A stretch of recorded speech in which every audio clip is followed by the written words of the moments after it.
Hello everyone, this is me Shenaverse and let me welcome all of you to my YouTube channel, Shenaverse. Today I am going to talk about which IELTS test you should take. If you're planning to take the International English Language Testing System exam, then this video is for you. The IELTS exam is divided into two formats. One is the academic and the second one is the general training. The two formats are designed to test your English language ability in different ways.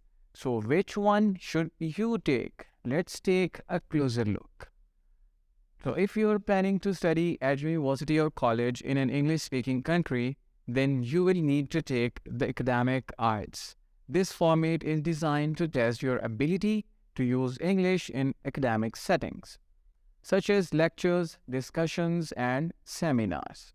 It's also a requirement for many professional registration bodies. On the other hand, if you are planning to work or live in an English-speaking country, then you will need to take the General Training Test of IELTS.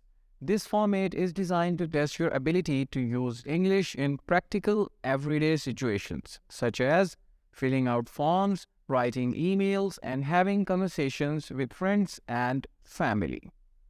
It's important to note that both formats of the IELTS exam are divided into 4 parts, which are listening, reading, writing, and speaking.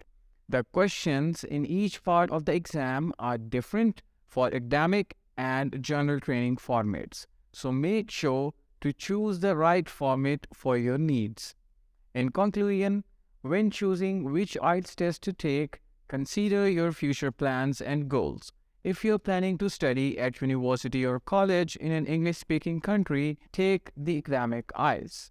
If you are planning to work or live in an English-speaking country, then take the general training tests.